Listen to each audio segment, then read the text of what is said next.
Shelley Luther will spend the next week in jail. Now, one salon owner in North Texas, well, she learned that the hard way. And a hair salon owner who had also opened up her store has been jailed.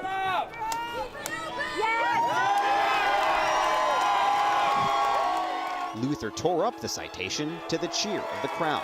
But in Dallas, salon owner Shelley Luther faced 7 days in jail for... So your client is in jail right now?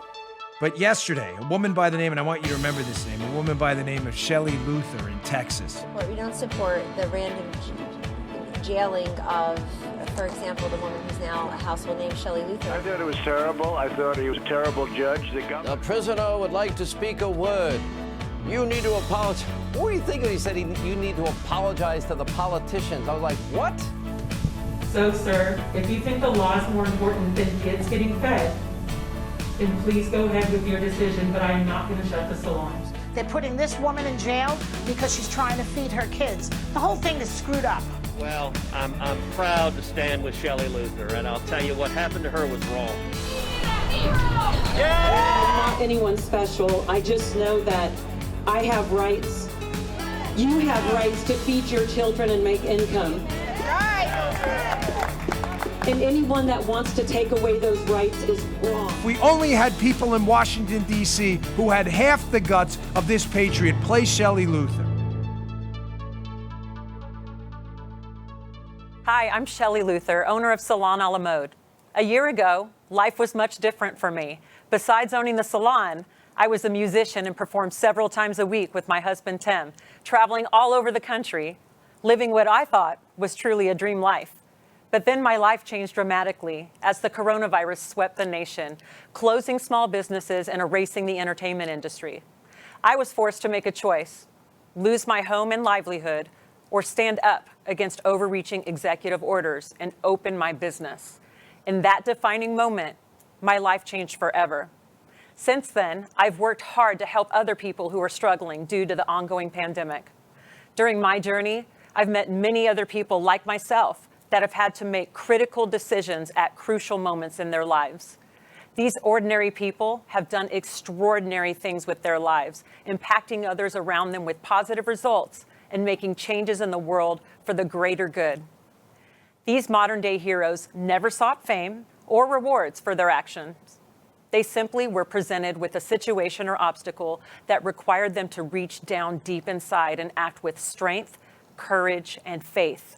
Their stories deserve to be heard, and that's why I'm excited to bring these ordinary, everyday people and their extraordinary defining moments to you on my show, Courage to Stand.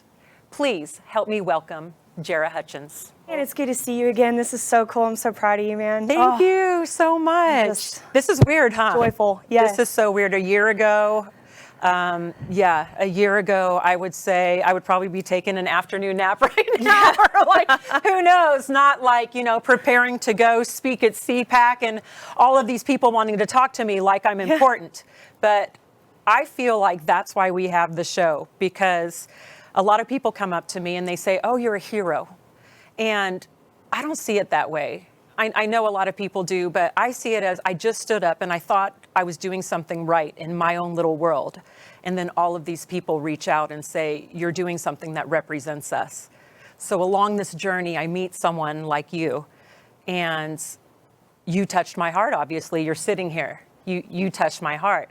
And not even knowing a lot about you, but just knowing that you've really impacted people's lives for good.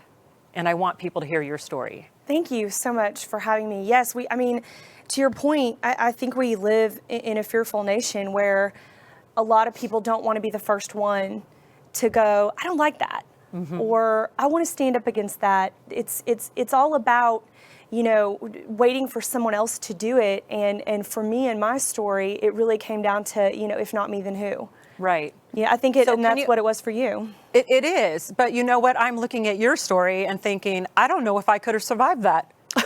Seriously, I don't know if I could have lived and been okay. And not only are you okay, I didn't know you before this, but you are you have a strong presence. And even though you're a little package, you're tiny, from what I know, you're kind of scary. Like you could be in a good way. It's like what doesn't kill us, you know. What makes you stronger. Makes us stronger, yeah. That's right. So can you tell us, I know something traumatic happened to you when you were younger. Can you, and I don't want to dive deep into that because it's not of a lot of people's business, but it does have something to do with your story, don't you think?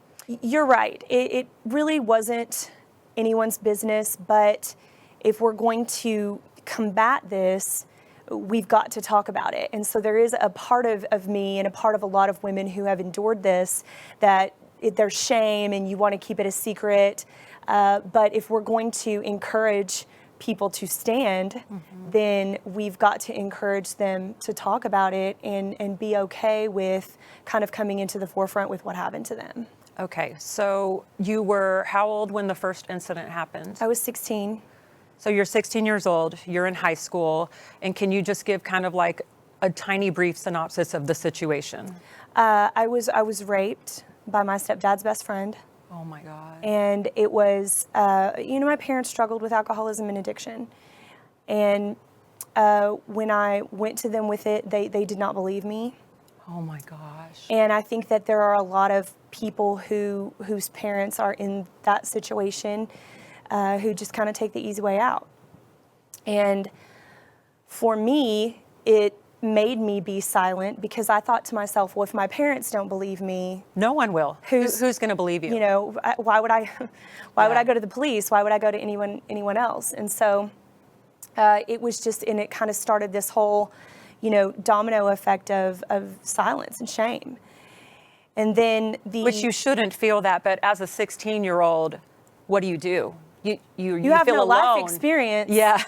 To gauge this on. I'm so sorry. You have no life experience to gauge this on, and it really sets you up for failure in your future because you've already been taken advantage of by people that are so close to you, and you feel a sense of abandonment from people that are close to you. Right. And you really don't know how to trust and engage and what's healthy and what's not healthy. And so there's always just this sense of survival. There's this wall that you put up where you constantly have to protect yourself from things that you don't know. Right. You don't really trust. And sometimes those things aren't even there, but you're scared of things that aren't even there sometimes. So much anxiety, so much apprehension. Wow. With that. That had to be really hard.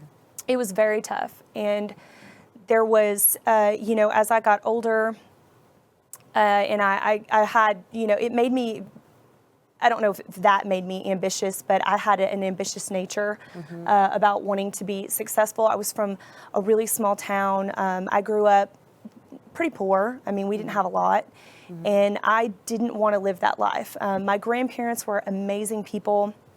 My grandfather was an entrepreneur. He had a small window washing business that he and his cousins had all throughout East Texas. And so I got to see him have this sort of sense of entrepreneurship and owning his own time and being able to work on the things that he loved. Like he loved being a carpenter. He loved building things.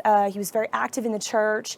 And I was like, I want to be like that. I don't want to be like my parents who are struggling all the time. Right. I want to be like that. So I was always just kind of wanting to be there and wanting to hear, what he had to say and just take those kind of life lessons.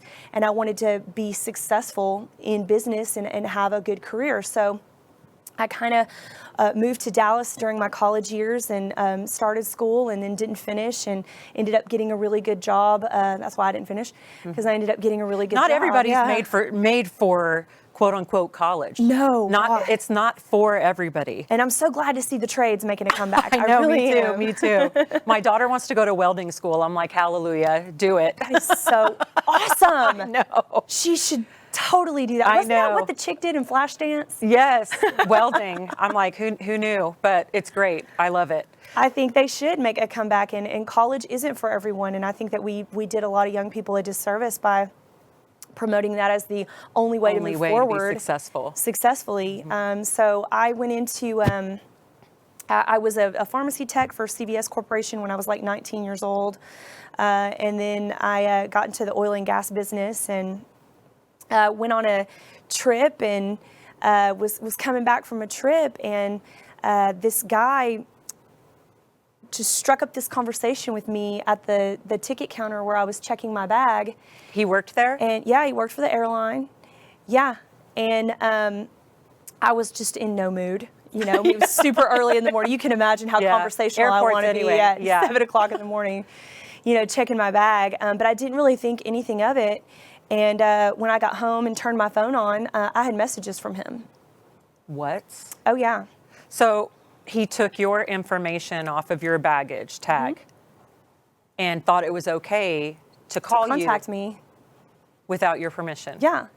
So this whole Me Too movement, this whole idea of women standing up for their privacy and personal space really hit me hard, and it kind of brought me out of the silence. Yeah.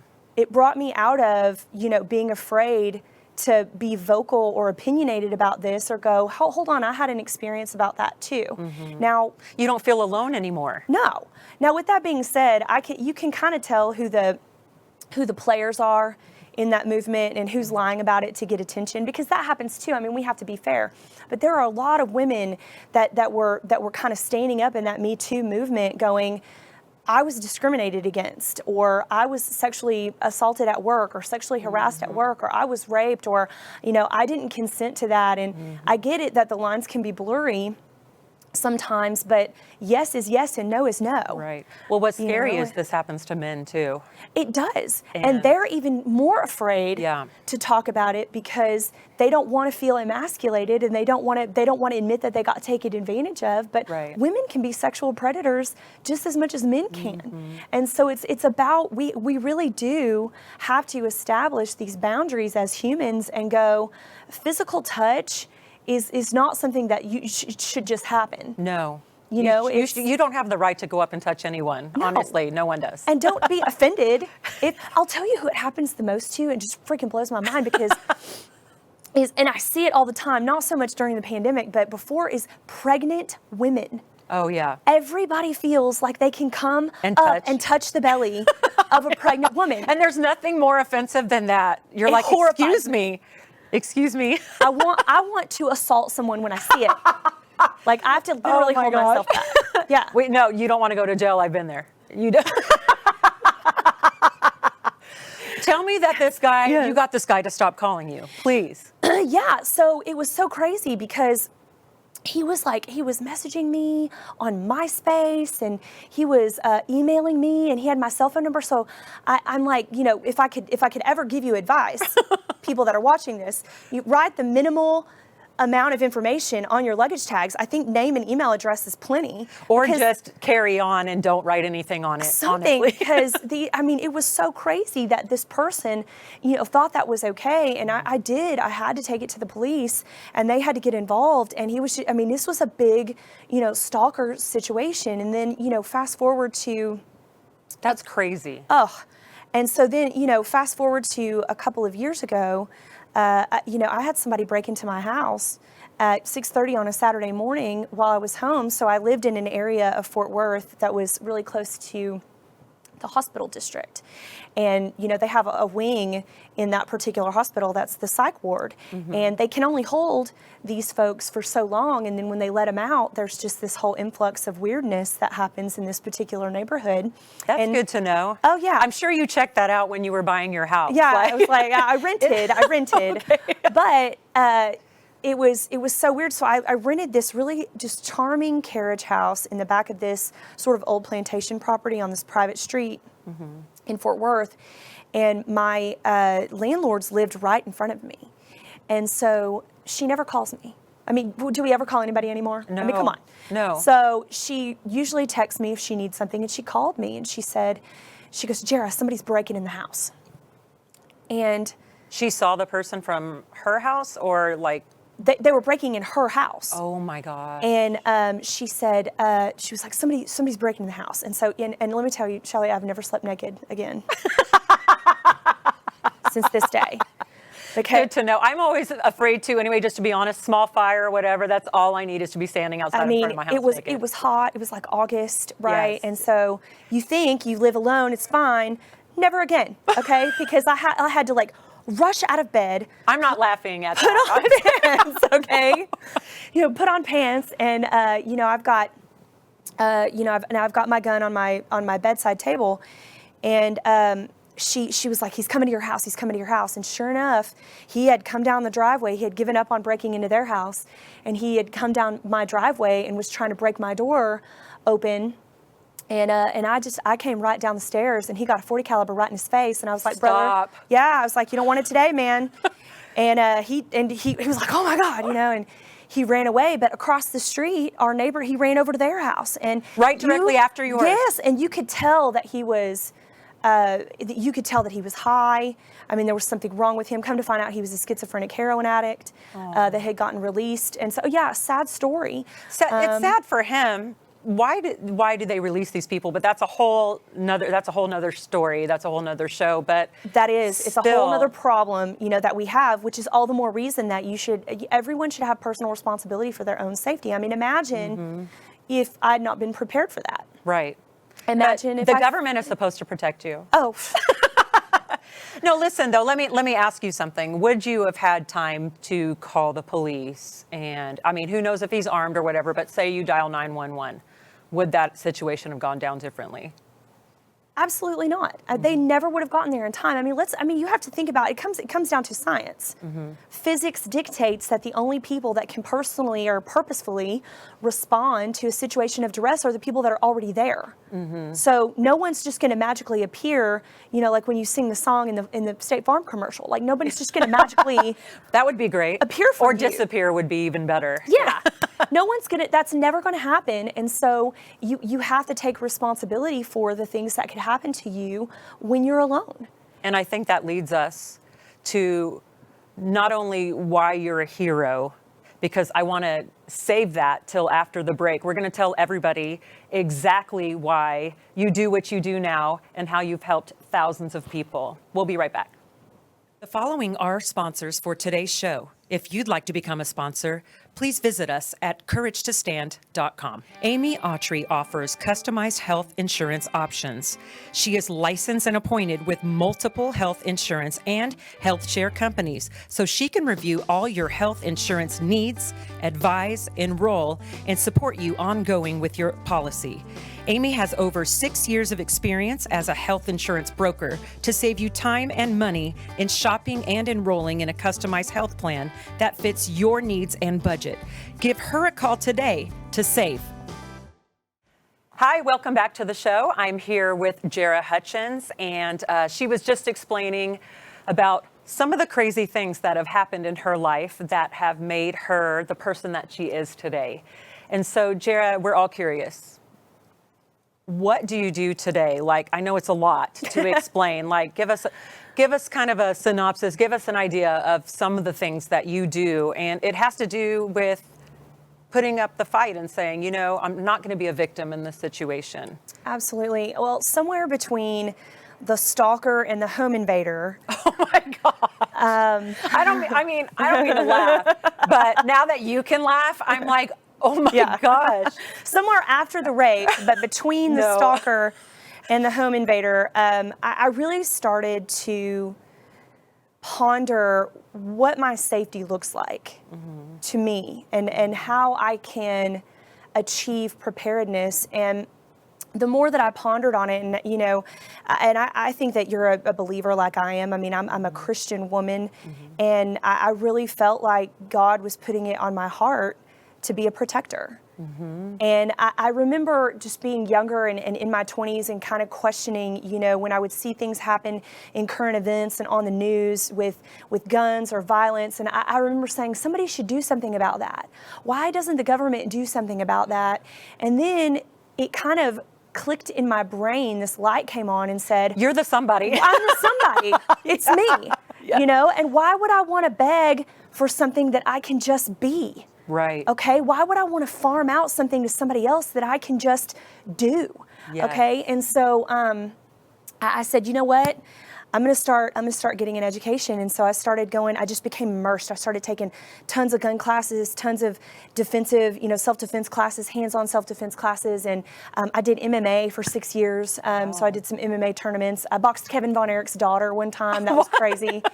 And so what spawned out of that was my business, which is Clearing the Chamber. And I started teaching women how to do this for themselves. Mm-hmm. And that's so amazing. I'm so proud of you. Thank you.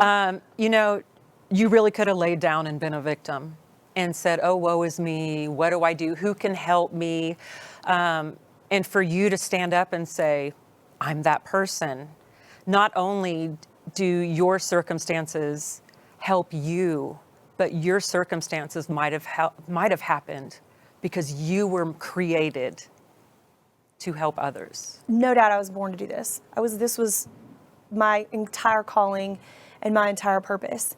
And I think that there are so many people that go through life that are too afraid to just be obedient to their calling. Mm-hmm. And God talks about that. I actually just wrote a book actually called The Christian Principles of Self-Defense, because I get asked all the time, how can you be a Christian and carry a gun? Right.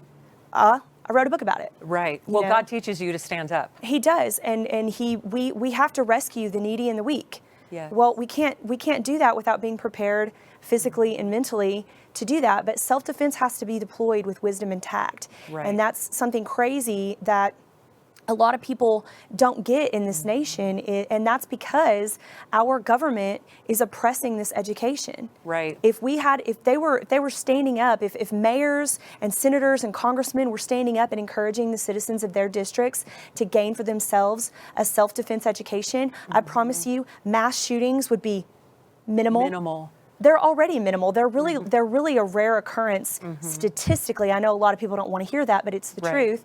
But they would be next to nothing.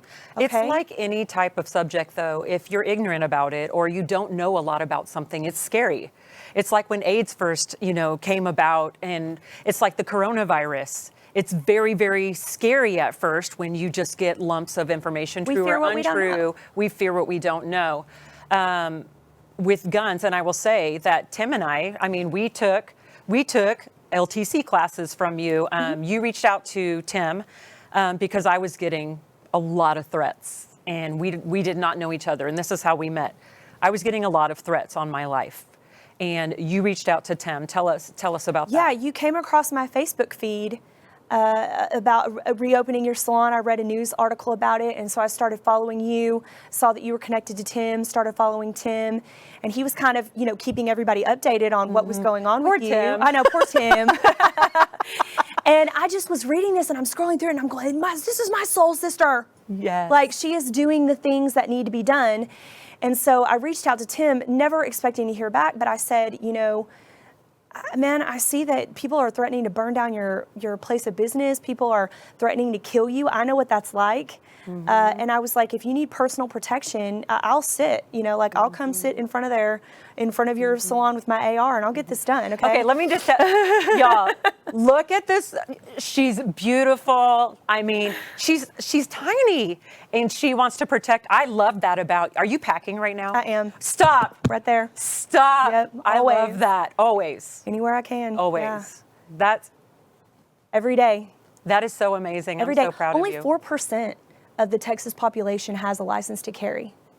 Only But 4%. how many people are carrying a gun? And only 2.4% of that population carries every day. And how many of those do you think are women? Not very many. Okay, like we gotta make a stand for this. Well, look, you can still look very good. You can. And pack a gun. Absolutely. I mean, they'll have to go to how can people reach you? Let's start there, because I will mention it and we'll put it up on the show. But what you said, Clearing the Chamber. Yeah, I'm at Clearing the Chamber on Instagram. I'm at Clearing the Chamber on Facebook. I'm, clearingthechamber@gmail.com. Just email me. But you teach men questions. too. This is not only women, but your main focus was to give women that empowerment. Yes, because I had already started my business, and I was teaching classes like Introduction to Handgun, Introduction to AR, Introduction to Shotgun, and I went down to Austin to get my license to carry certification to be able to teach LTC in Texas, and there were 180 men in this class to get their LTC certification. How many women? 2. Wow. Me and this awesome chick that would just retired from the Navy. Of course. And she and I were sitting together, and what they do is these instructors for the Department of Public Safety, they kind of beat it into you that you're never going to make a full-time living doing this because the market is so saturated, and it's got to be a side hustle and a passion project and a community effort, and it is all of those things. But me and Courtney are looking at each other like, hold my beer, dude, because you don't know how underserved the female market is in this endeavor. So I came back in November of 2017, I got my license, or I took the class. And then in early December of 2017, I had my certification. I started putting classes out, and I thought, I'm gonna get 3 classes in December. 27 classes. Wow. I had in a holiday month at Christmas. What year was this? 2017. Wow. Okay. So, and it's been rolling, ever since. So yeah, I do teach men, but it was You really teach important. celebrities. I do. I've taught politicians and celebrities. Most And we of won't whom- name them because we want you to be surprised if you try to break in their house. Yeah. But they wanted to remain anonymous. I mean, and I offered that to you too. I said, if you want to do this, I won't put it out on Facebook. I won't do anything. No, it's that okay. you don't I want me to people to do. know that, But- yeah, Jerah did teach Tim and myself privately. You even do private lessons. There's some people that don't like group settings or don't want people to know or want to learn at a faster pace. You're very accommodating when it comes to that. That's what made my business so successful is, for people that were like, I want to get this done on Tuesday at 1 o'clock. I had an ER doctor that asked me if I could start the class at 1 o'clock in the morning so that he could make it to his shift at 7, and he wanted to get it done on his own terms. So then I was overwhelmed at the amount of mothers that were coming to my classes that had teenagers or 7, 8, 9, 10-year-olds that were just now starting to understand the value of their safety. And well, for that me, fear is just bred into you. Guns are bad, guns are bad, guns are bad, until you're on the wrong side of one. Right. Until you find yourself in a situation of immediate violence, you don't really understand how imperative it is for you to be proactive and not reactive, in your safety. And so it just really became my mission to teach women how to get and gain and keep and maintain that preparedness, because it is a daily thing. Your time management is directly correlated to your safety. So these people, they're not snatching kids up from their daddies. They're snatching them up from the frazzled, distracted, stressed out mom. Okay, so the victim. You got to get your life together in more ways than just your safety, right? So this is a whole culmination of a brand new lifestyle that women can embrace, where you don't have to say yes all the time to everything, because your safety and the safety of your children could potentially be at risk. And you may never use it.